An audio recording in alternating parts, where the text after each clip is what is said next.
wabarakatuh. Alhamdulillahirabbil alamin wa bihi nasta'inu wa ala umuri dunya wa din. Assalatu wassalamu ala asrofil anbiya'i wal mursalin sayyidina Muhammadin wa ala alihi wa sahbihi ajma'in. Yang terhormat Kepala SMA Negeri 1 Ponggok, Ibu Dr. Anda Wiwi Dwi Astuti MPD. Yang kami hormati Bapak Eko Setiobudi selaku Waka Kurikulum. Yang kami hormati Bapak Ari Purnomo SPD selaku narasumber. Bapak Ibu hadirin peserta workshop yang berbahagia. Segala puji dan syukur marilah kita panjatkan kepada Allah Subhanahu wa taala yang telah memberikan rahmat, nikmat dan kesempatan kepada kita semua sehingga pada siang hari ini Kamis 24 Oktober 2024 kita bisa berkumpul di ruang multimedia ini dalam acara berbagi praktik baik penerapan coaching, konseling dan mentoring dalam pendidikan. Hadirin yang kami hormati, perkenankan saya selaku pembawa acara membacakan susunan acara pada siang hari ini. Acara pertama pembukaan, kedua sambutan, ketiga doa, dan keempat acara inti workshop berbagi praktik baik penerapan coaching, konseling dan mentoring dalam pendidikan. Kelima penutup. Hadirin yang berbahagia, mengawali acara pada siang hari ini, marilah kita awali bersama dengan bacaan ummul kitab. Mudah-mudahan acara ini membawa manfaat dan berkah bagi kita semua. Li ridho'illahi ta'ala wa li rasulillahi sallallahu alaihi wasallam. Al-Fatihah.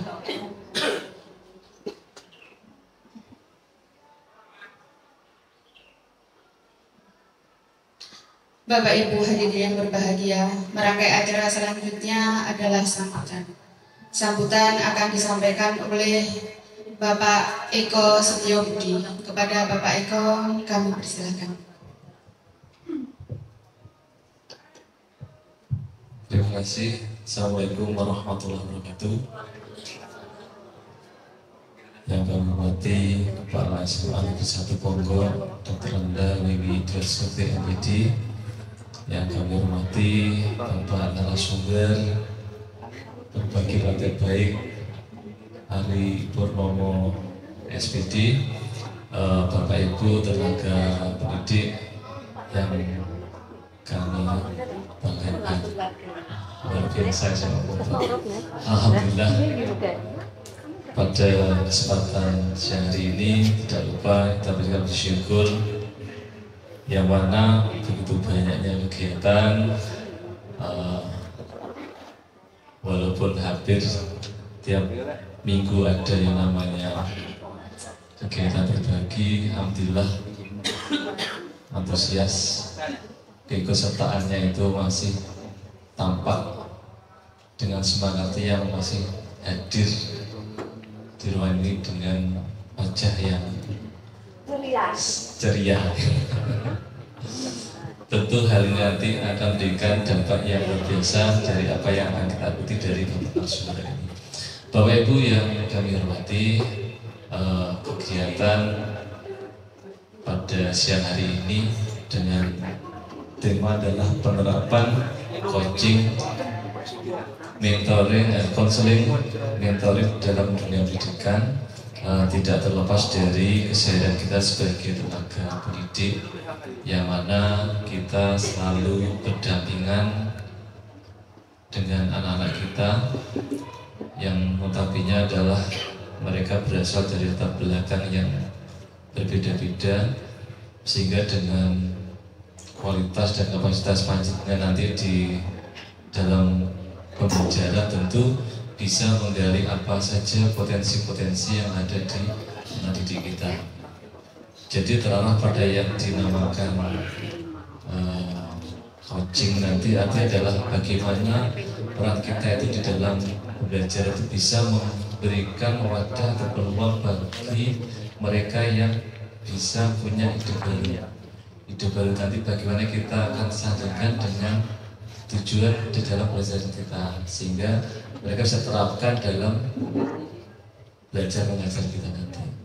Yang kedua adalah mentoring. Dan mentoring itu nanti sepertinya adalah sejauh mana kita mempersiapkan bentuk pertanyaan-pertanyaan ini, menggali apa saja yang kira-kira ingin dikembangkan dari anak kita. Nah, di dalam perjalanannya tentu tidak akan terlepas dari peran hadir kita. Setiap dalam jalan itu nanti tentu yang mentor itu akan selalu mendampingi setiap saat. Sementara di konseling adalah jika nanti ketika dalam prosesinya itu anak-anak kita tentu ada yang dalam batasan yang mungkin kurang percaya diri, mungkin belum tentu nanti mengerti kira-kira endingnya nanti di mana. Nah, tentu di situ akan butuh yang namanya sandaran. Itu siapa? Adalah Bapak Ibu guru sebagai tenaga pendidik. Sehingga di dalam peran nanti harapannya adalah semakin kita memahami apa posisi kita sebagai tenaga pendidik itu mampu mengantarkan, mengarahkan peserta didik kita itu menjadi pribadi yang bisa mencapai apa yang telah nanti dicita-citakan. Sehingga insya nanti dengan keberhasilan itu dengan dampak yang luar biasa terhadap lulusan dari SMA Negeri 1 Pondok itu sendiri. Saya kira itu apa yang bisa kami sampaikan, dengan harapan semoga Bapak Ibu guru nanti mampu menerima atau memahami, dan kalau nanti butuh banyak pertanyaan sehingga ketika nanti ada yang perlu disampaikan termasuk ide panjenengan nanti bisa tersampaikan dengan yang namanya diskusi ringan. Itu aja dari kami dengan mengucap bismillahirrahmanirrahim. Tanpa mengurangi rasa hormat kita buka kegiatan siang hari ini dengan tema penerapan coaching, konseling, mentoring dalam dunia pendidikan dinyatakan dimulai. Terima kasih. Assalamualaikum warahmatullahi wabarakatuh.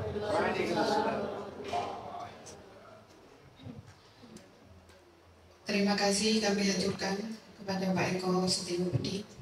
Sebelum acara ini kita mulai, marilah terlebih dahulu kita duduk sejenak dengan berdoa semoga acara hari ini berjalan dengan lancar. Doa akan dipimpin oleh Bapak Zaki Mubarak SPD. Kepada Bapak Zaki kami persilakan.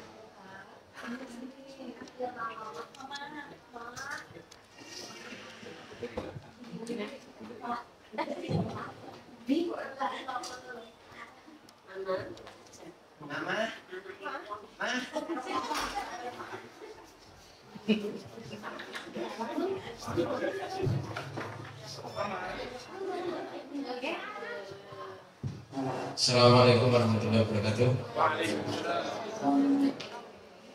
Alhamdulillahirrahmanirrahim. Hamdan wa syukranillah. Asyhadu an la ilaha illallah wa la syarika lahu wa asyhadu anna sayyidina Muhammadan abduhu wa rasuluh. Alladzi la nabiyya wa la rasula ba'da. Yang terhormat kepada Ibu Dr. Ibu Yasiti MPD selaku Kepala Sekolah SMA Negeri 1 Ponggok. Yang terhormat kepada penyaji Bapak Ari Purnomo SPD dan rekan-rekan guru rahimakumullah. Mari kita sama-sama berdoa terlebih dahulu sebelum acara pada siang hari kita mulai. Semoga apa yang kita niatkan dan apa yang akan kita lakukan senantiasa mendapatkan rahmat dan berkat dari Allah Subhanahu wa taala, menjadi ilmu bermanfaat, menjadikan kehidupan kita bermanfaat fid dini wa dunya hatta akhirah amin ya rabbal alamin. Izinkan saya untuk memimpin doa dalam tata cara agama Islam. Bagi yang non mohon menyesuaikan. Lillahi bisyawati rasulillah al-fatihah. A'udzubillahi minasyaitonir rajim.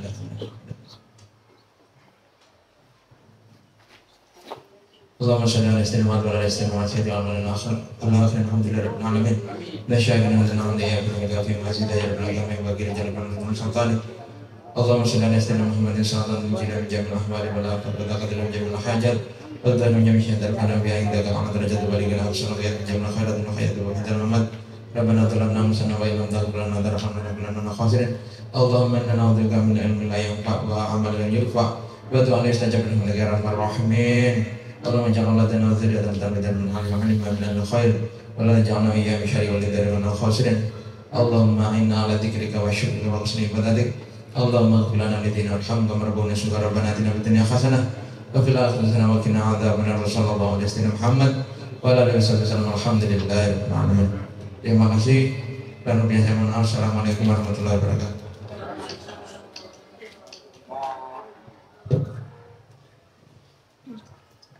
Amin amin ya robbal alamin.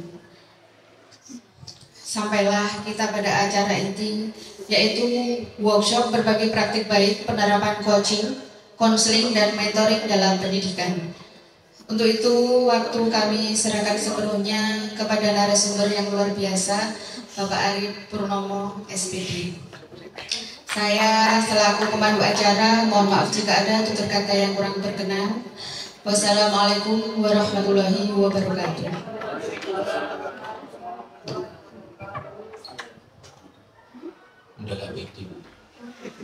Ya, assalamualaikum warahmatullahi wabarakatuh.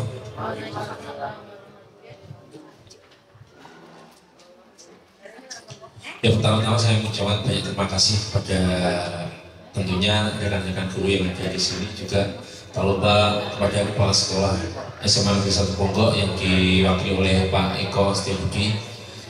Di sini saya hanya ingin sharing gimana nanti kita bisa belajar bareng. Tentunya kita juga harus melihat dari mana sisi melihat keadaan saat ini, berbagai macam kelakuan daripada anak-anak peserta didik yang mana nantinya bisa kita untuk kita minimalisir untuk penanganan anak tersebut. Jadi untuk materi kali ini saya akan membawakan tentang coaching, konseling dan mentoring dalam dunia pendidikan. Dalam penerapan coaching, mohon maaf saya berdiri ya.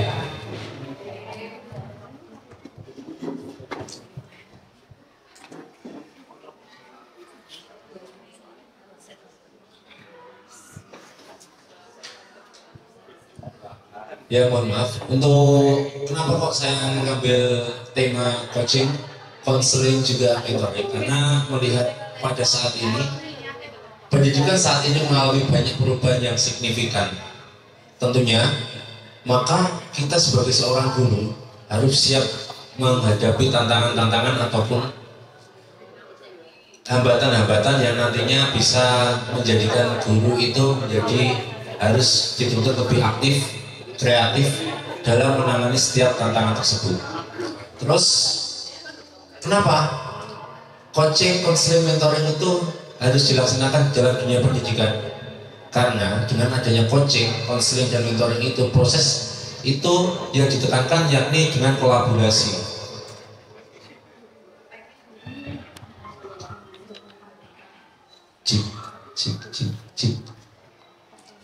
Dengan kolaborasi, insya Allah untuk masalah anak-anak, permasalahan anak-anak itu nantinya bisa terselesaikan dengan baik. Jadi seperti itu. Untuk latar belakang kenapa saya mengambil untuk tema coaching, konseling, juga mentoring. Dari pengertiannya, coaching sendiri itu merupakan sebuah proses kolaborasi yang berfokus pada solusi. Fokusnya solusi, dan orientasinya pada hasil yang sistematis, di mana coach memfasilitasi peningkatan atas performa kerja, pengalaman hidup, pembelajaran diri, dan pertumbuhan pribadi coach.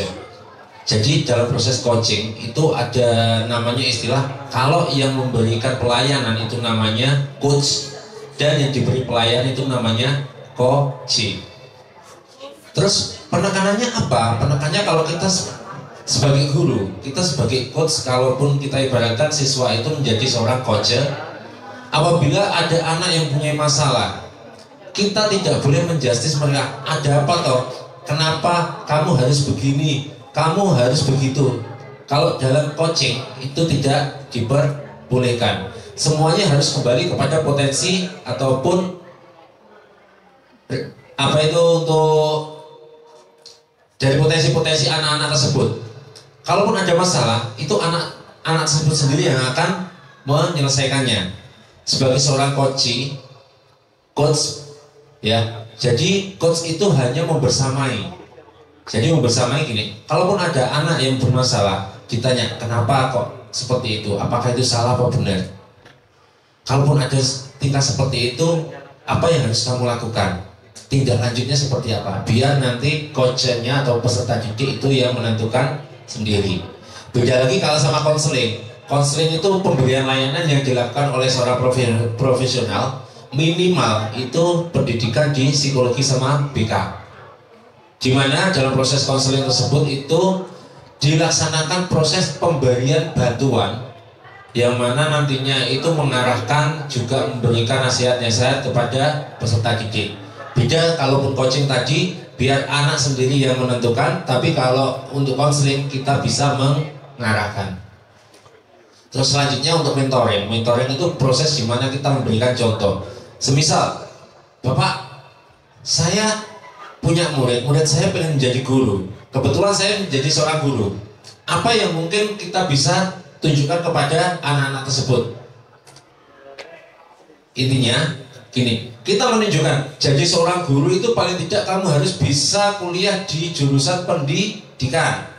Setelah pendidikan itu nanti bisa nanti melamar kerja di sekolah-sekolah ataupun ikut jalur CPNS ataupun P3K dan yang lain-lain. Setelah itu baru kamu bisa mengatur mental kamu untuk menjadi seorang pengajar.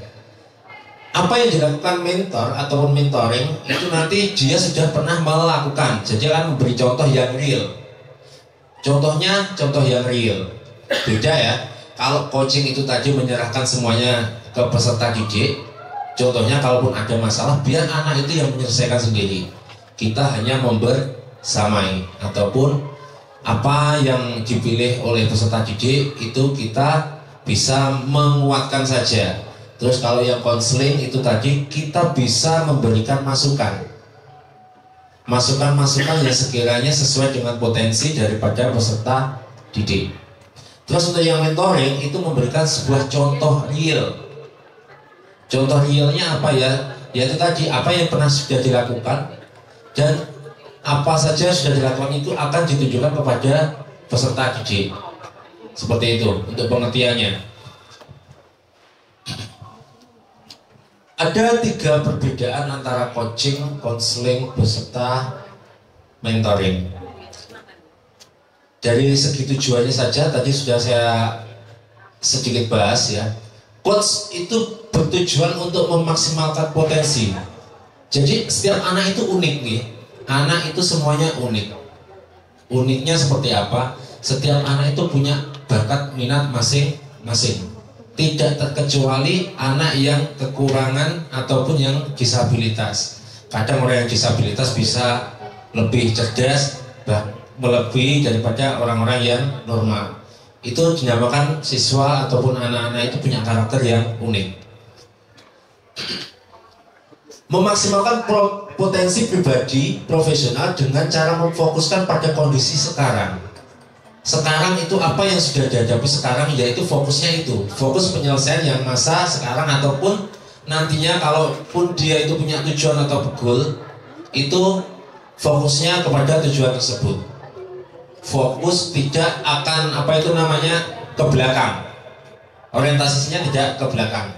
Beda sama kalau untuk konseling itu bertujuan untuk menyelesaikan masalah berkaitan dengan mental, psikologi ataupun kesedihan seperti stres, depresi dan yang lain-lain. Ini juga kalau konseling kalau di ranah sekolah itu hanya sebatas kepada stres tingkat ringan gitu. Beda kalau yang nantinya di psikolog itu sudah stres tingkat tinggi. Kalau di sekolah yang mengurusi anak-anak yang normal. Kalau untuk mentoring itu bertujuan untuk mentransfer keahlian, pengalaman, keterampilan, pengetahuan, memberikan dukungan dengan cara membantu mengaplikasikannya di dalam pekerjaan ataupun tugas-tugas lainnya.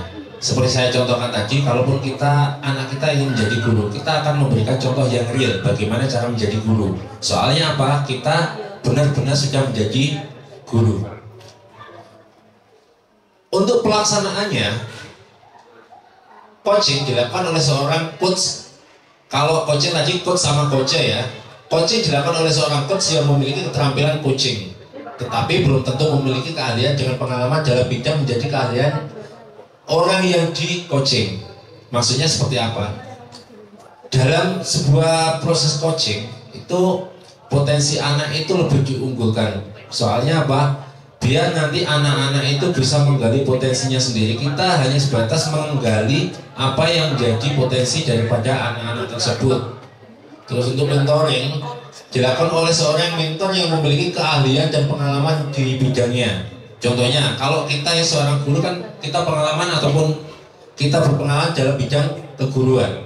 Beda kalau nanti kita tanya guru ke orang semisal di perusahaan, mungkin banyak tidak tahunya. Jadi bertanya kepada orang yang berpengalaman dan orang yang tepat. Terus kalau konseling, yang jelas itu akan dilakukan oleh seorang konselor. Bisa dikatakan konselor itu seperti apa? Minimal itu pendidikannya di S1 BK dan mempunyai sertifikat profesi BK, bukan sertifikat pendidik ya. Sertifikat profesi BK. Kalaupun kayak saya, mungkin Budian, mungkin belum bisa dikatakan konselor. Kenapa? Karena kita belum pernah melakukan untuk sertifikasi ke-BK-an. Kalau sertifikasi guru mungkin hampir semuanya sudah ya. Jadi seperti itu. Dan memiliki keterampilan di mana itu bisa ditransfer kepada orang kalayak luas. Jadi seperti itu. Aktivitasnya, kalau coach itu hanya memberikan stimulasi ataupun stimulus di mana nanti coach yang akan meresponnya. Contohnya gini, Pak, saya nanti pengen pengen kuliah di UB. Terus coachnya bilang bagaimana? Apa tuh potensi kamu kok bisa punya tujuan di UB seperti apa? Apa yang menjadi kekuatan kamu apabila kamu ingin kuliah di UB? Kalau semisal konselornya gini, kalau konselor beda sama coaching lagi ya. Kalau konselor itu bilangnya seperti ini, nilai kamu berapa? Kalau nilai kamu itu 85, kamu pantasnya di sini. Karena apa? Karena konselor berhak untuk mengarahkan. Beda kalau coaching itu nanti bertanya potensi mana yang bisa diunggulkan dan nantinya kita hanya membersamai. Dok, Lin, kalau nilai kamu seperti itu, pilihan kamu itu tepat apa tidak di sana? Kalaupun tidak tepat, mungkin pilihan alternatif mana yang kamu akan ambil? Kalaupun sudah alternatifnya itu sudah hilang, terus bagaimana nanti kedepannya kalian untuk pengambilan keputusannya? Jadi seperti itu. Kalaupun untuk mentoring, inti aktivitasnya yakni mengajar atau memberi contoh yang nyata, memberikan kesempatan kepada mentor dan mente ya kalau untuk mentoring ya, untuk berlatih memberikan feedback ataupun kinerja mente. Ya, kalau coaching coach sama coach, kalau mentoring mente sama mentor, kalau konseling konselor sama konseling. Konseling itu konselor sama konseling. Kalau mentoring mentor sama mente. Kalau coaching itu coach sama coach. Coaching ya. Ya. Ini nanti saya fokusnya hanya kepada satu saja, soal nanti juga waktu juga mungkin kita akan berfokus kepada coaching saja. Soalnya apa? Mungkin karena waktu juga, dan juga kalaupun nanti kita menambah ke konseling, kita mungkin bukan bidang kita juga. Mungkin kalaupun bidang saya, tapi mungkin tidak bidang kita. Kita sebagai seorang pendidik tentunya akan terlibat langsung kepada siswa-siswa, teman guru, permasalahan-permasalahan yang dihadapi siswa, permasalahan-permasalahan yang dihadapi oleh teman guru. Kadang kita ingin membantu, tetapi kita takut ingin membantunya. Kalau mungkin masalah itu dialami oleh siswa, kita gercep untuk membantu, mungkin sigap. Terutama wali kelas. Wali kelas, kalaupun ada masalah tentang murid ataupun apa, nanti setelah kita akan belajar tentang teknik coaching, kita mungkin, saya berharap nantinya dari wali kelas sendiri mungkin bisa membersamai anak dalam setiap masalah yang dihadapi oleh anak. Ya, tujuan coaching di sini memberikan ruang bagi peserta didik untuk mengidentifikasi tujuan pribadi mereka. Saya pengen tanya ke Bapak dan Bapak Ibu semuanya, terutama yang wali kelas. Dari 36 siswa yang ada di kelas panjenengan semuanya, mungkin panjenengan sudah mengidentifikasi kelebihan, bakat minat, ataupun minimal rumah mereka berapa persen?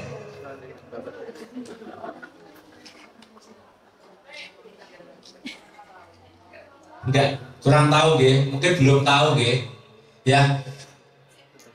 Sebenarnya dalam proses coaching sini ini akan menekankan suatu mitra ataupun teman, dimana kalau kita itu tidak berteman kepada peserta kita, terus bagaimana kita bisa membersamai mereka?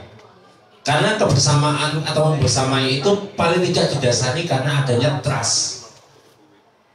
Contohnya, untuk wali kelas minimal paling tidak itu tahu nama dan juga alamatnya minimal.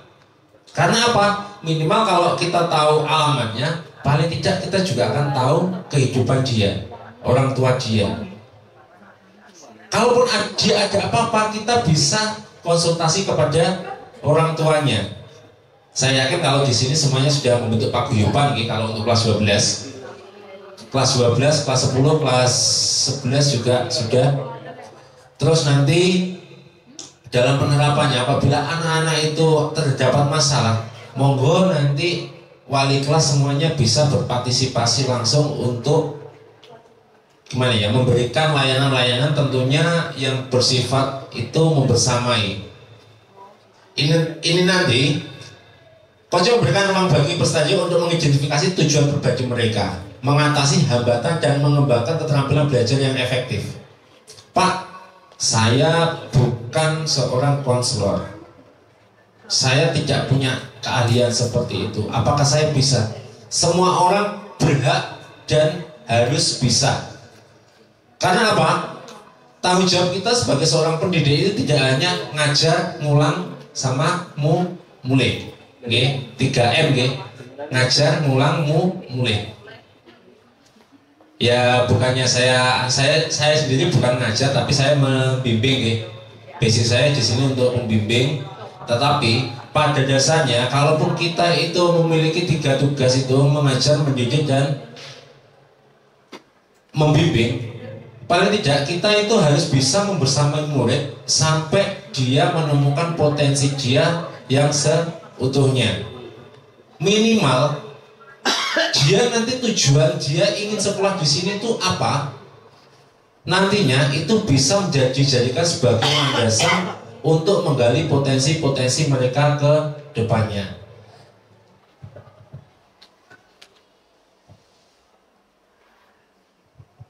Dalam penerapan coaching itu kita ditekankan kepada beberapa tingkatan ataupun jalur nanti. Yang pertama, kita sebagai seorang guru ataupun coach itu kita harus berpikir bahwasanya itu klien kita ataupun kita berpikir untuk membantu klien menemukan insight ataupun menstrukturkan pikiran biar nanti anak-anak itu timbul trust.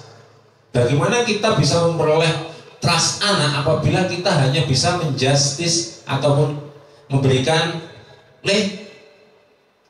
kalau kamu seperti ini, nantinya kamu akan seperti ini. Berilah kesempatan kepada mereka untuk mengutarakan apa yang menjadi kendala mereka terlebih dahulu.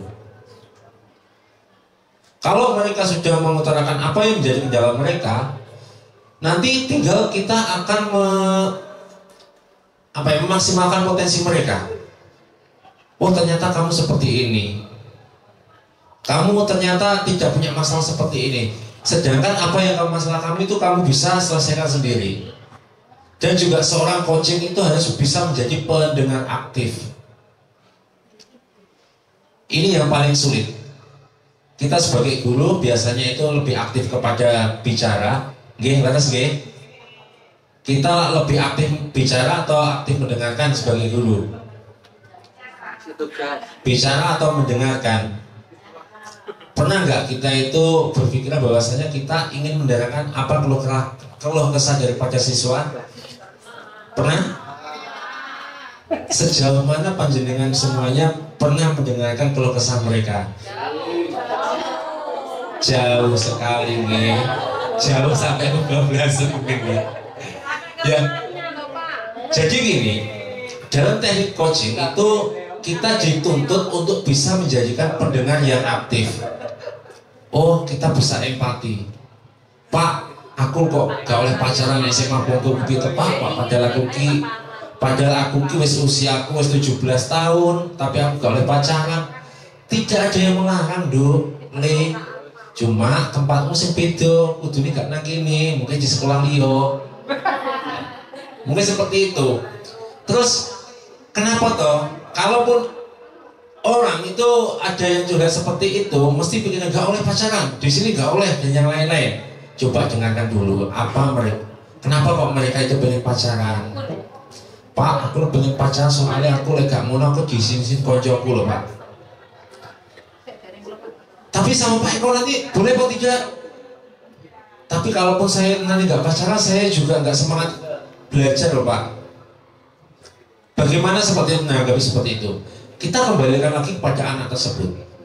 Apakah pacaran itu diperbolehkan di dalam agama?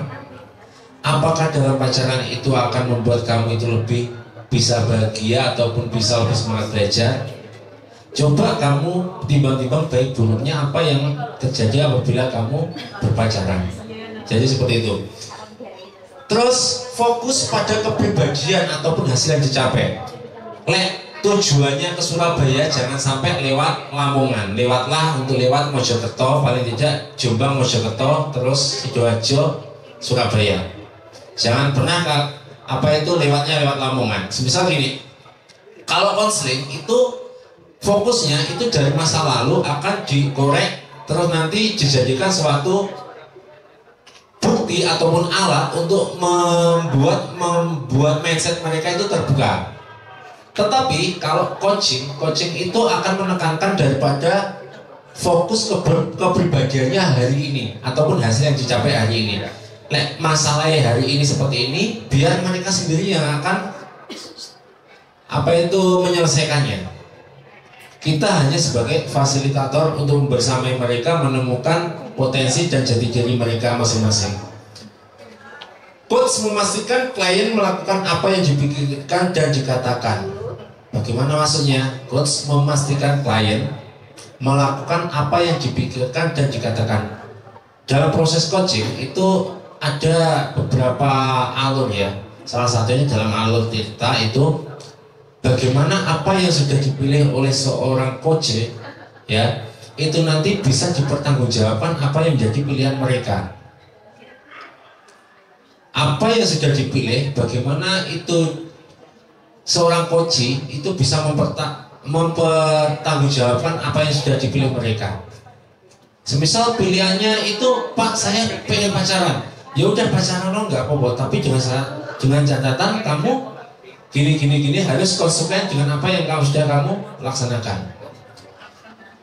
Terus untuk posisinya coach itu sebagai partner, berarti sebagai rekan gitu, teman, dan hanya bertanya dan menggali saja, tidak perlu untuk memberikan masukan dan mengarahkan, tidak memberikan saran dan masukan, dan ide pemikiran murni semuanya dari coach ataupun kliennya.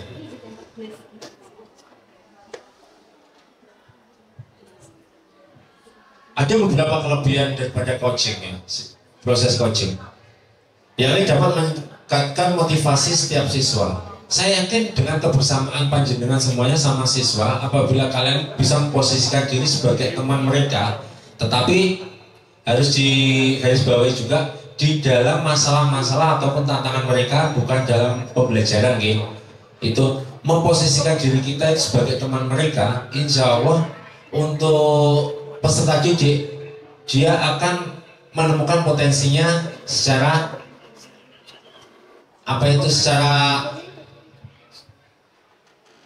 banyak ya, yakni peserta didik mampu mengidentifikasi tujuan akademik. Tujuannya apa? Kalau dia itu sekolah di sini itu apa? Terus apa yang menjadikan motivasi mereka? Kalau kita sebagai teman itu pernah ataupun bisa mendengarkan kalau kesah mereka, motivasi setiap pembelajaran siswa itu pasti akan meningkat, soalnya nggak ada rasa tertekan terhadap mereka. Terus yang kedua, membangun rasa kepercayaan diri. Saya yakin mungkin kalaupun anak-anak itu ketemu Pak Eko sama ketemu Bu Nurles mungkin beda nih. Kalau anak itu di luar kelas pas waktu di jam mengajar, kalau ketemu Pak Eko mungkin lari terbirit-birit. Tapi beda kalaupun ketemu Bu Nurles, mungkin masih duduk-duduk dulu, baru Bu Nur itu datang, Le, waktunya apa? Masuk di dalam, baru ke dalam. Itu. Kenapa kok bisa seperti itu? Karena rasa percaya diri anak-anak itu belum muncul, di mana dia itu masih belum bisa bertanggung jawab atas dirinya sendiri. Karena adanya dukungan dari seorang coach, ya. Hal ini untuk mengatasi rasa kurang percaya diri atau keraguan dalam diri masing-masing siswa melalui penguatan positif dan bimbingan. Siswa akan dapat merasakan lebih yakin dalam mengambil resiko yang dihadapi ataupun mengambil sebuah tantangan yang nantinya akan dilakukan. Terus mengatasi hambatan dan tantangan yang memungkinkan muncul selama proses pembelajaran. Tahayal masalah-masalah itu akan selalu muncul, baik itu dari diri coach sendiri dan mungkin dari anak-anak yang lain dan juga dari pendidiknya sendiri. Dengan bantuan coach, peserta didik mampu menemukan solusi yang tepat dalam mengatasi tantangan yang mungkin menghambat perkembangannya. Terus mengembangkan karakter dan etika, karena dalam proses coaching peserta didik akan diajak untuk memahami arti penting tentang berbagai nilai positif pada kehidupan dan bagaimana penerapannya. Jadi gini ya, untuk proses coaching itu semisal ada masalah A itu suatu apa ya namanya ya, balon. A itu balon itu akan terbang dengan sendirinya ataukah tidak, kalaupun balon itu tidak diisi sebuah karbon dioksida. Terbang atau tidak balon itu? Tidak. Kalaupun nanti ada sentuhan-sentuhan yang mana sentuhan itu memberikan rasa ataupun sentuhan itu memberikan suatu dorongan, semisal kita memberikan karbon terhadap balon tersebut, pasti balon itu akan terbang. Murid apabila kita diamkan, apabila dia itu punya tantangan ataupun punya hambatan, kalau kita diamkan, dia akan stagnan di situ. Sebagai seorang guru, marilah kita bisa membersamai murid, di mana sedikit banyak tentunya yang lebih dekat dengan mereka adalah kita. Lebih dekat lagi wali kelas, di mana mengampu daripada siswa didiknya. Mungkin ada perubahan sedikit banyak tentang diri mereka, kita juga harus bisa respon secepat mungkin, menanyakan membersamai mereka, kenapa kok bisa seperti itu, ada apa. Pertanyaannya, pernahkah seperti itu?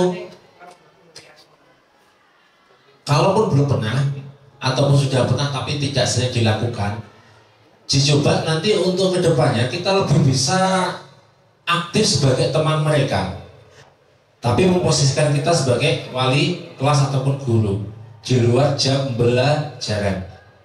Jadi seperti itu.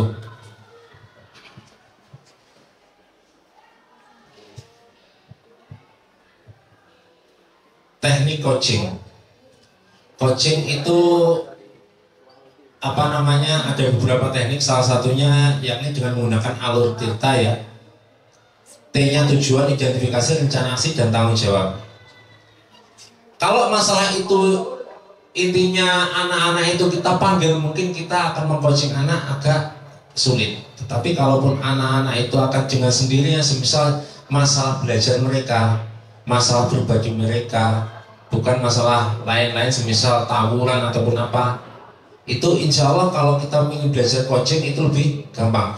Semisal gini, kalau ada masalah anak yang ingin kuliah di Universitas Ternama, itu dalam proses coaching melalui alur tirta ini ada beberapa rangkaian yang harus kita lewati. Yang pertama, menentukan tujuan.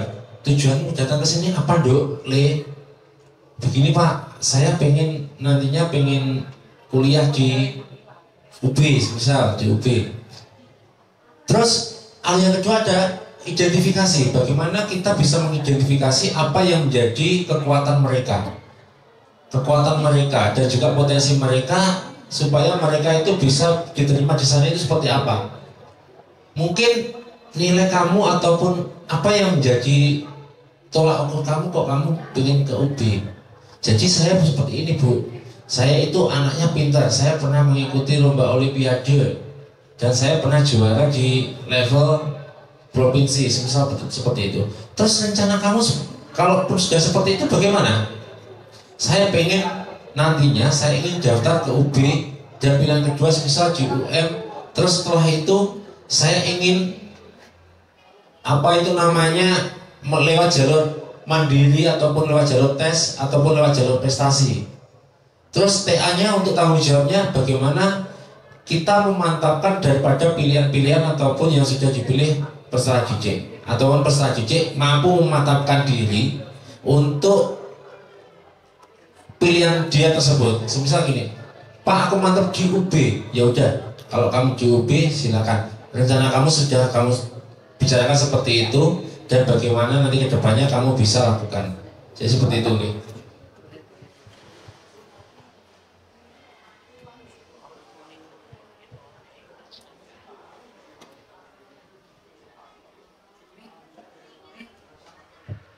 Ini sebelum kita masuk ke konseling untuk coaching, saya nanti sebenarnya ini agak mendadak juga. Kemarin baru 4 hari yang lalu saya siapkan untuk coaching. Nanti kita bisa berharap untuk belajar bareng tentang teknik coaching ya. Soalnya coaching itu tidak harus guru BK, tetapi semua guru sebenarnya harus bisa melaksanakan teknik coaching. Coaching itu pada dasarnya itu membersamai siswa dan menjadi teman rekan siswa untuk senantiasa menjadi pendengar aktif terhadap keluh kesah mereka. Terus yang kedua, ini ada konseling ya. Konseling itu dilaksanakan oleh seorang profesional ataupun yang ahli di dalam bidangnya yang mempunyai minimal pendidikannya S1 ya. Terus proses konseling itu seperti apa? Proses konseling itu dimana diskusi itu yang menimbulkan suasana yang menyenangkan. Tetapi kenyataannya kalau di sekolah itu kalau masuk ke BK kadang anak-anak itu merasa takut. Soalnya apa? Image daripada konselor di sekolah itu hampir semua, tidak hanya di pokok saja, itu orang yang selalu menghukum siswa. Terus kalau konseling itu apa yang menjadi akar ataupun yang dapat dibantu oleh seorang konselor pada konselingnya, yakni mencari penyebab masalahnya. Terkadang ada anak yang depresi. Depresi itu dia di kelas mungkin tidak disenangi sama teman-temannya. Terus dia itu melakukan suatu hal-hal yang sekiranya itu dia tidak pernah lakukan sebelumnya. Terus seorang konselor itu mampu menemukan solusi terhadap masalah-masalahnya dengan cara apa? Menggali potensi ataupun menggali apa yang menjadi suatu kendala di masa lalunya. Semisal ada kasusnya seperti ini. Kalau dia itu di SMA bolosan, ada kemungkinan nggak dia di SMP itu bolosan? Ada, tetapi tidak semuanya. Terus bagaimana seorang konselor itu mencari akar permasalahan tersebut agar dia tidak bisa melakukan hal tersebut lagi? Apakah dia itu memang dia bolos karena nggak pernah disangoni orang tuanya, ataupun dia itu bolos karena memang punya sesuatu hal yang diinginkan tetapi tidak bisa tercapai? Kan sekarang anak kita kan banyak anak yang pengen motor tetapi tidak dibelikan sama orang tuanya, pelampiasannya bolos. Jadi seorang konselor itu akan membantu mereka untuk menunjukkan bahwasanya apa yang dilakukan mereka itu suatu kesalahan, dan konselor berhak dan bisa untuk menunjukkan bahwasanya kegiatan tersebut memang kegiatan yang tidak seharusnya mereka lakukan.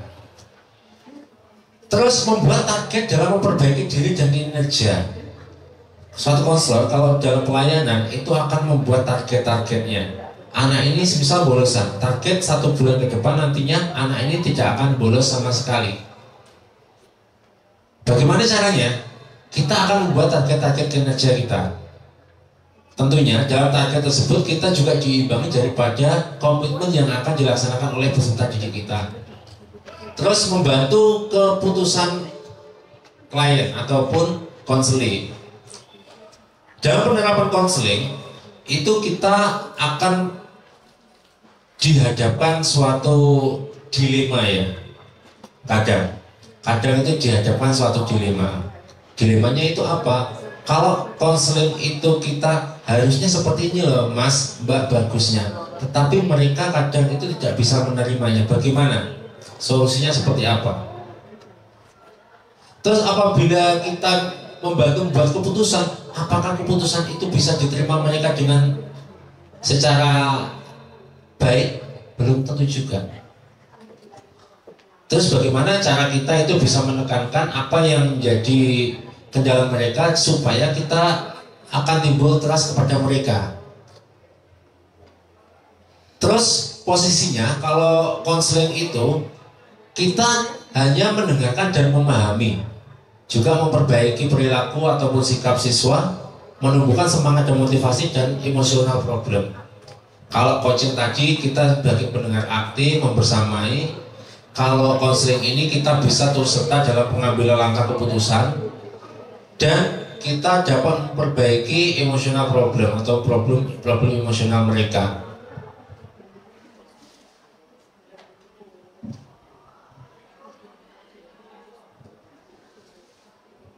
Tujuan dilakukannya konseling yakni membantu seseorang dalam menyelesaikan masalah yang berhubungan dengan perasaan, emosi, dan sosial serta perilaku. Pangapunten untuk konseling itu memang harus dilakukan oleh seorang yang minimal di pendidikan di BK ya, kalau nggak BK di psikologi. Apakah boleh guru lain melaksanakan konseling? Sangat diperbolehkan. Karena apa? Ini merupakan juga salah satu kompetensi yang harus dimiliki oleh seorang guru, bisa membersamai anak, bisa memberikan solusi kepada anak, tetapi tidak boleh memberikan justifikasi pada anak. Tujuan dilakukan konseling adalah membantu seorang dalam menyelesaikan masalah yang berhubungan dengan perasaan, emosi, sosial maupun perilaku.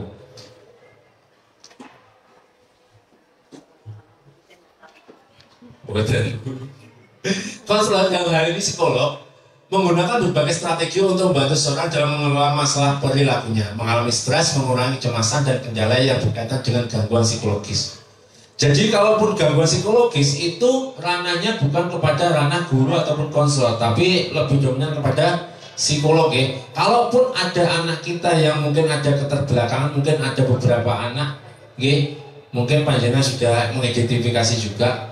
Kalaupun ada apa-apa, semisal dia ada penurunan kapasitas berpikir mereka terus menimbulkan hal-hal yang tidak diinginkan, itu bukan ranah kita untuk menyelesaikannya, karena kita sudah tahu latar belakang mereka seperti itu. Terus selain itu tujuan lagi ya, dapat meningkatkan relasi dengan orang lain. Konselor itu sebenarnya ada 8 kode etik yang harus kita pegang. Salah satunya itu azas kekeluargaan, di mana kita itu membersamai anak itu layaknya sebagai seorang keluarga. Terus yang kedua yang harus ditekankan lagi itu kebersamaan. Kebersamaan itu apa saja?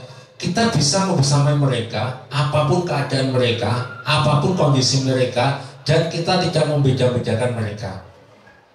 Yang ketiga ada azas kerahasiaan. Azas kerahasiaan itu apa? Setiap apapun yang dialami mereka ataupun yang diceritakan mereka, kita tidak berhak dan tidak boleh menceritakan kepada orang lain. Dan juga ada satu lagi azas di mana itu memastikan bahwasanya apa yang dilakukan konseling ataupun klien kita, peserta didik, itu kita bisa mempertanggungjawabkan atas apa yang sudah kita berikan masukan kepada mereka. Jadi beberapa hal tersebut itu kita akan pegang. Tentunya di dalam proses konseling itu kita juga akan menekankan bahwasanya potensi daripada anak kita bagaimana untuk mengembangkannya. Dan goal daripada konseling yakni menemukan jati diri mereka atau memahami diri mereka sendiri secara utuh dan tanpa adanya campur tangan dari orang lain.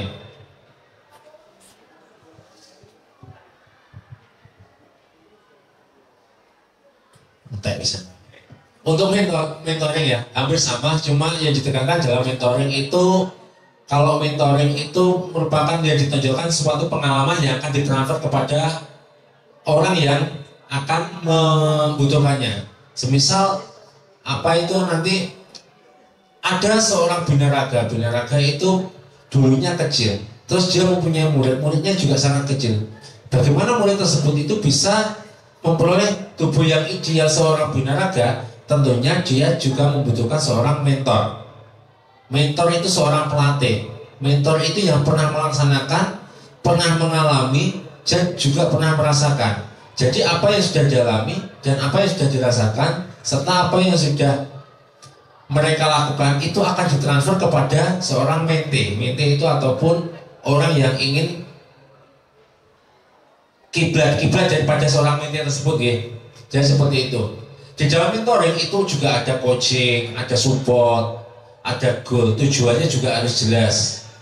Kalaupun ingin menjadi seorang binaragawan, itu tentunya dia punya tujuan, aku harus nantinya menjadi besar dalam waktu target-target tertentu.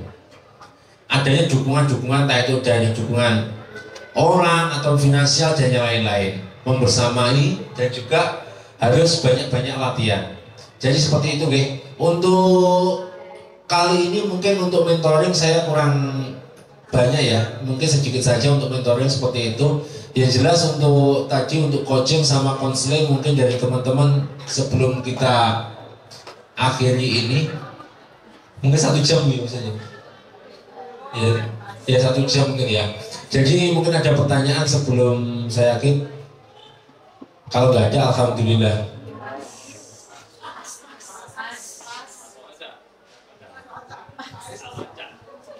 Ya, kalau nggak ada pertanyaan, alhamdulillah. Mungkin Pak Ceng punya pertanyaan, Pak Ceng?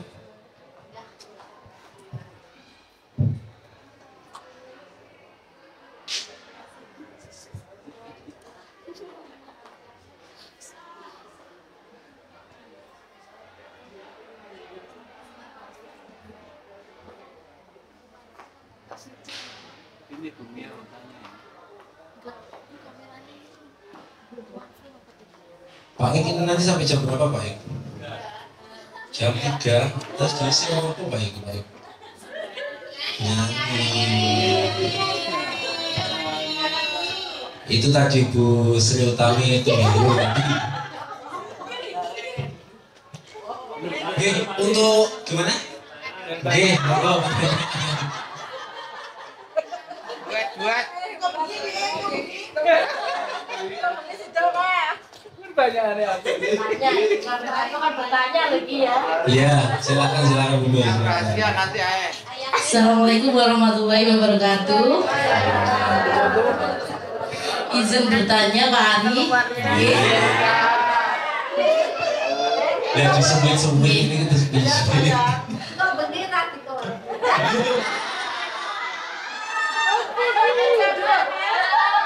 Pak Eko yang jawab dulu.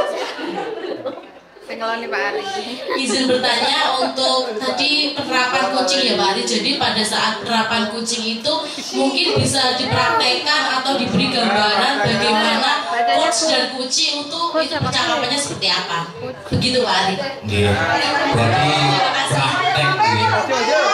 praktek ini kayak mungkin sama Bu. Ya silakan Bumi maju ke depan Bumi. Ya kan tanya, ya mungkin ya saya cuma bertanya alurnya seperti apa percakapannya antara coach dan kuci Bapak seperti itu. Oh gitu, nggak pengen praktek langsung loh.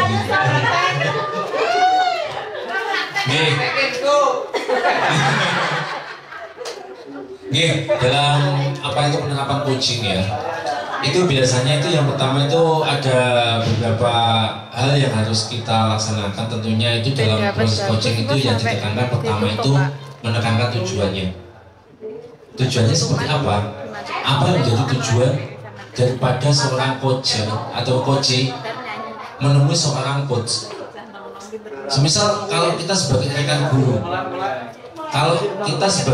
guru, ingin coaching dengan sesama guru, teman guru.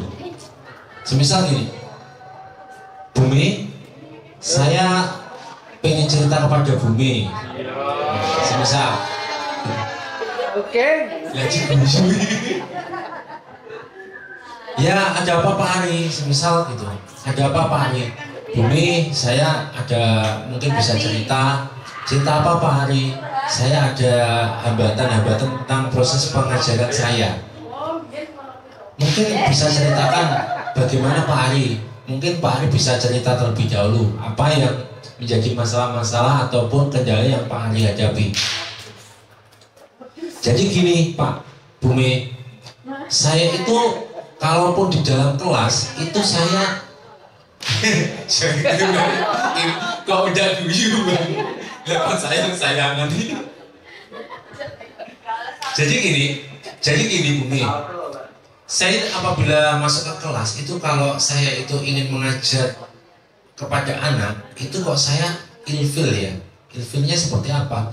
Saya melihat kayak dilihat anak-anak itu saya malu. Terutama kepada anak-anak yang mohon maaf, anak-anak cewek. Bagaimana tuh Bumi saya itu bisa enjoy dalam mengajar, padahal saya itu ilfil kalau apabila dilihat oleh seorang cewek, meskipun cewek itu murid saya. Bukan curhat gini, bukan curhat gini. Jadi seperti itu. Kira-kira Pak Ari, hal seperti itu menurut Pak Ari itu merupakan apa itu kendala apa tidak dalam mengajar? Iya Bumi, kendala. Mungkin Pak Ari, nanti kalaupun Pak Ari sudah cerita seperti itu, apa yang diharapkan Pak Ari nantinya setelah Pak Ari cerita kepada saya? Saya pengen saya itu bisa lebih pede Bumi. Bisa lebih pede Bumi dalam menghadapi siswa di dalam kelas, biar tidak dilihat seorang cewek itu, terutama cewek yang cantik itu malu. Jadi seperti itu. Berarti tujuannya seperti itu ya, biar Pak Ari tidak malu di kelas dalam mengajar. Iya Bumi. Pak Ari, mungkin apa saja Pak Ari yang bisa Pak Ari lakukan? Apa saja yang bisa Pak Ari lakukan supaya Pak Ari tidak ilfil untuk menghadapi hal yang sedemikian rupa? Mungkin apakah seperti ini ya Bumi ya? Apakah saya itu harus melihat dengan sudut mata yang ke atas ataupun melihat sudut pandang yang lain, tidak melihat fokus kepada anak tersebut? Itu yang identifikasinya. Kira-kira Bumi, kira-kira Pak Ari, hal tersebut bisa Pak Ari lakukan atau tidak? Bisa. Bagaimana caranya Pak Ari? Saya akan, ketika waktu saya mengajar, saya akan melihat ke sisi-sisi yang lain. Apakah hal tersebut itu bisa membuat Pak Ari lebih pede? Bisa. Bisa Pak Ari terapkan hal tersebut? Bisa. Terus Bumi, kalaupun saya ingin menerapkan hal tersebut, nantinya apakah saya itu akan terus-terusan seperti itu? Apakah kegiatan tersebut itu akan membuat dampak nantinya kepada proses pembelajaran saya? Kalaupun sudah seperti itu, bagaimana Bumi? Begini Pak Ari, kalaupun menurut Pak Ari itu suatu hambatan ataupun tantangan yang ada di dalam kelas, penyelesaiannya mungkin Pak Ari sudah tahu sendiri tadi ya, bilang bahwasanya Pak Ari ingin mengajar dengan melihat sudut pandang-pandang yang lain.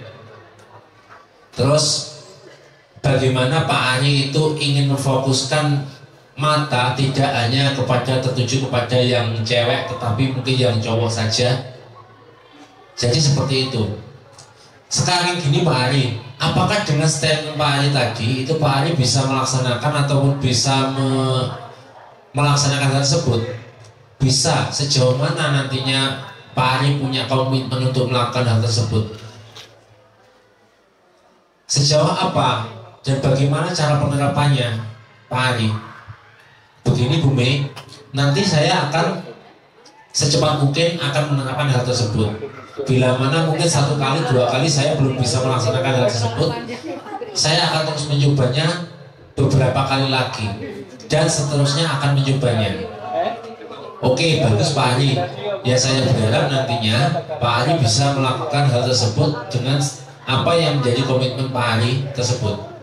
Jadi seperti itu. Proses coaching itu apa itu namanya? Tidak boleh seorang coach memberikan suatu masukan apapun. Hanya coach itu hanya membersamai. Semisal Pak Eko, Pak Ari gak tahu mulang jeneng di. Pak Ari gak tahu mulang ini ngendi. Ngopi. Nah, jadi seperti itu. Lagi. Jadi seperti itu ya. Pak Ari, kok gak pernah ngajar kemana? Ya memang saya gak ada jam masuk kelas Pak. Jadi seperti itu, semisal seperti itu. Pak Ari kalaupun nanti Pak Ari gak ngajar di kelas, mungkin Pak Ari ada kesibukan lain kan di dalam sekolah ini. Mungkin saya ada Pak, nge-zoom tadi ya disuruh Pak Eko, kayak tadi. Mungkin ada anak yang ingin konseling Pak. Jadi seperti itu. Pak Ari dengan acara seperti itu apakah sehari itu bisa terpenuhi hal tersebut? Mungkin kalaupun tidak terpenuhi Pak, mungkin saya akan mengambil apa yang bisa menjadikan ataupun administrasi yang nantinya saya ingin penuhi. Seorang pemimpin itu sebenarnya harus dan wajib mempunyai karakter ataupun proses dan teknik coaching. Guru pun juga seperti itu, wajib. Biar nanti apa? Kita kesannya semuanya itu tidak ada gap terhadap kita dan siswa, konselor dan konselor, coach dan coachee, mentor dan mentee, ataupun atasan sama bawahan, semuanya itu sebagai teman. Apapun masalah yang dihadapi kita, semuanya itu bisa diselesaikan oleh kita sendiri. Soalnya masalah itu yang membuat kita sendiri. Jadi seperti itu Bu Mei, mungkin ada tanggapan Bu Mei? Ya, terima kasih Pak Ari, sangat jelas, terima kasih. Jelas apa belas? Jelas Pak Ari. Mungkin ada lagi? Mungkin Pak Eko, tanya Pak Eko. Jelas nanti. Diberi kode batuk-batuk loh. Bu Mei sudah puas? Jelas ya Pak, sudah jelas. Mungkin ada lagi? Bu Lisa mungkin? Enggak punya. Ini mencari pertanyaan ini. Ya. Ya. Terima kasih waktunya Pak Ari dan Bu Mei. Tadi kan ada beberapa teknik seperti coaching dan sebagainya, mentoring tadi ya Pak.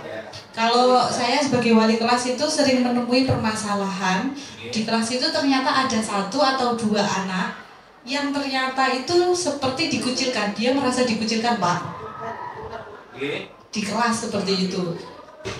Bukan saya, anak saya di kelas seperti itu Pak. Tapi setelah ditanya-tanya itu ternyata itu sebelah pihak, hanya perasaan dia sendiri atau sebaliknya. Kadang temannya nggak suka tapi dia tidak merasa gitu Pak. Terus cara menyatukan itu bagaimana gitu Pak? Setiap tahun saya mesti menemui seperti itu. Oke, mungkin setiap tahun ini mungkin hampir semuanya ada ya. Jadi seperti itu. Kalaupun dari teknik coaching itu, kita pernahkah Bu Lisa itu bertanya kepada dia tentang apa kok dia itu menjadi seperti itu, pendiam tadi atau dikucilkan seperti itu? Itu yang merasa Bu Lisa atau anaknya? Laporan, bukan anaknya sendiri ya? Iya. Ya. Pernah nggak Bu Lisa itu bertanya kepada dia, apakah apa masalah dia di kelas?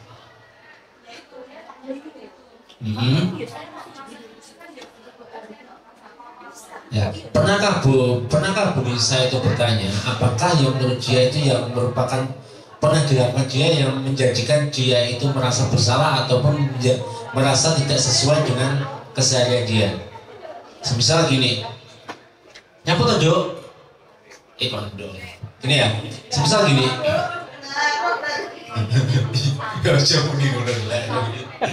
Ya, jadi gini.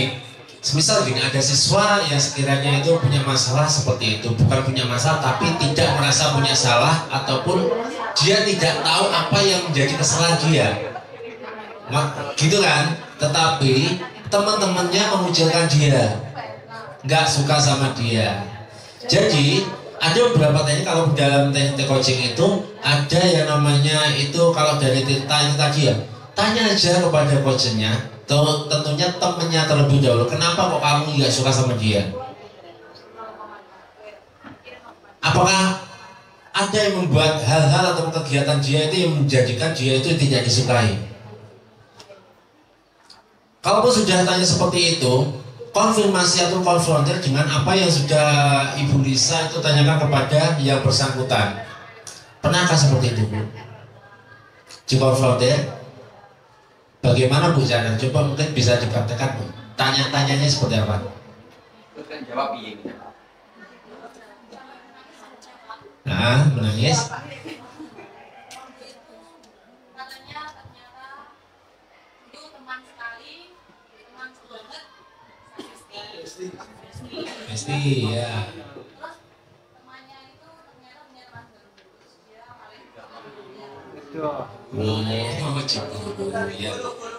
Berarti sebenarnya kalau seperti itu ya, kalau ingin melaksanakan dengan teknik coaching, kita tidak mengangkat ke konseling ya, ke coaching biar nanti Bu Lisa bisa praktek langsung ke anaknya. Coba Bu Lisa bersama mereka, tidak hanya teman itu tidak hanya dia saja.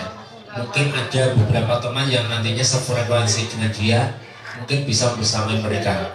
Yang jelas ini, kalau dalam teknik coaching itu, kalaupun sudah ada masalah seperti itu, yang jelas itu ditanyakan pokok masalahnya terlebih dahulu, akarnya terlebih dahulu. Kalau dalam teknik konseling itu namanya apa itu? Bagaimana kita bisa berempati terhadap suatu masalah yang dihadapi seorang konseling. Kalau sudah seperti itu, akarnya sudah diketahui, apa keinginan dia? Keinginan dia baik itu korban ataupun yang pelaku, ataupun sebaliknya, ataupun gurunya sendiri ya. Jadi seperti itu. Terus motivasi apa yang dijadikan ataupun yang menjadikan masalah tersebut bisa terjadi? Tentu lelek bocah sak dulu itu besti kok ada renggang itu mesti ada masalah, nggak mungkin nggak ada masalah. Nggak mungkin lah semisal gini.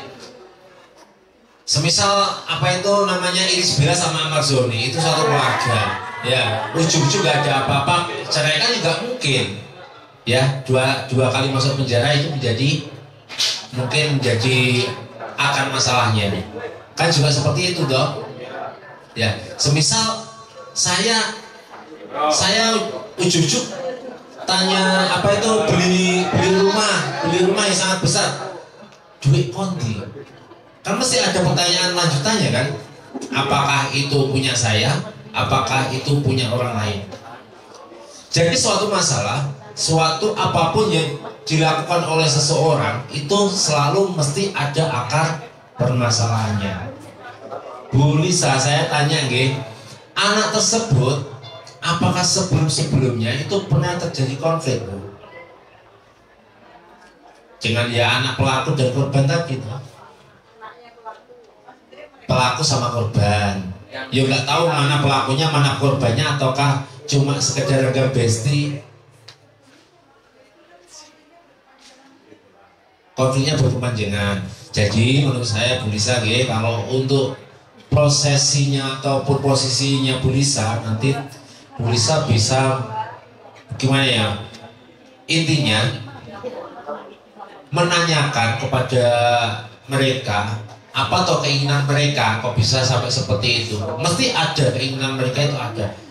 Sing awakmu iki adus lah kono lah, aku pengen cari adus ambune ben enak misal ngono. Jadi seperti itu. Kadang kan dia mau ngomong tetapi dia nggak berani. Akhirnya apa? Anak yang disangkakan seperti itu akhirnya merasa terus akan timbul, dia akan melampiaskan sesuatu hal yang sekiranya itu akan melanggar apa yang sudah disepakati. Misal ada anak yang, ya mohon maaf ini, ada kasus gini ya, anak merasa dia itu dirugikan, tapi dia tidak mau bicara. Hampir sama kasusnya sama punyanya Bu Lisa tadi. Tetapi dia tidak berani bicara, tidak mau bicara. Terus tindakan kita sebagai guru seperti apa? Mau gak mau kita juga harus bisa menjadi seorang fasilitator, menanyakan apa atau masalahnya. Kalau bisa seperti itu. Terus dari apa yang sudah kalian panjenengan nanti tanyakan itu ditransfer kepada yang bersangkutan. Apakah benar seperti itu, dikonfrontir? Apakah hanya sebatas apa itu namanya?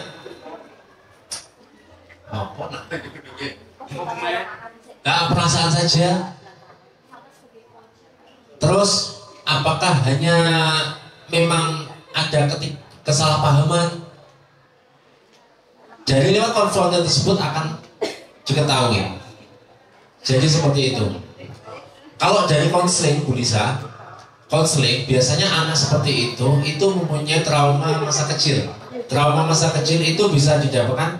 Contohnya gini, dia nggak pernah salah, tetapi ujung-ujung dia merasa bersalah ataupun merasa dia dikiwane nih kelasnya. Itu perlu pendampingan khusus Bu.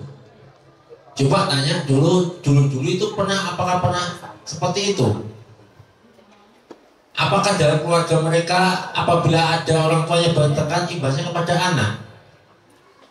Jadi seperti itu. Mungkin seperti itu Bu Lisa.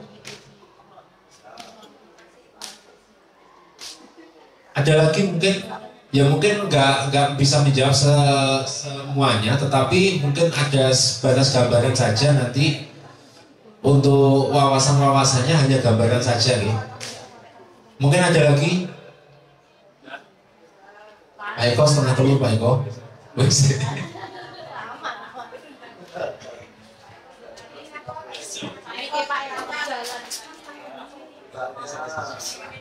Oke, mungkin dari saya cukup saya akhiri.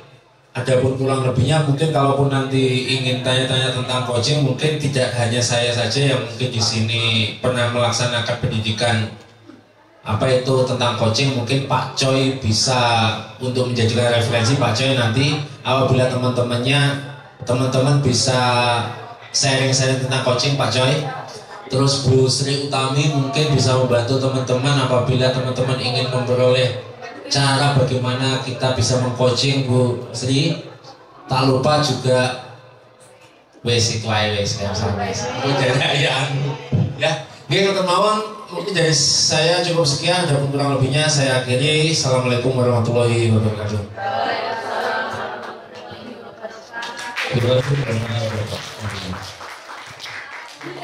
Oke, pada itu yang kami hormati, demikian apa yang disampaikan oleh narasumber berbagai praktek hari ini. Tetapi yang perlu kita garis bawah adalah bahwa ketika kita berhadapan dengan siswa itu tidak lantas semua itu mengarah pada kelemahan-kelemahan dari siswa.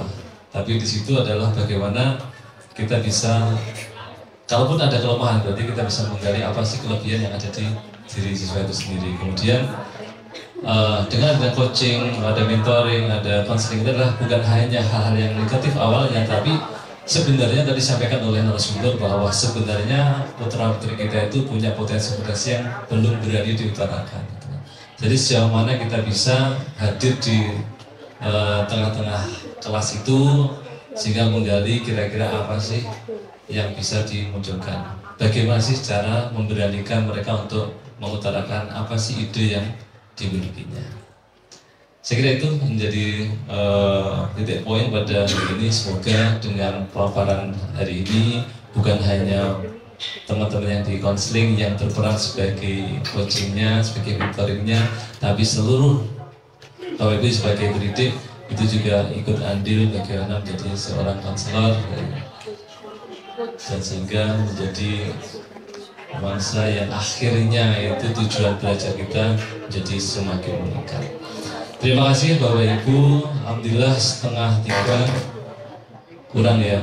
Ini masih menyisakan 30 menit. Perlu kita sampaikan bahwa di kelas 10 tadi ada kegiatan yang menyisakan adalah present.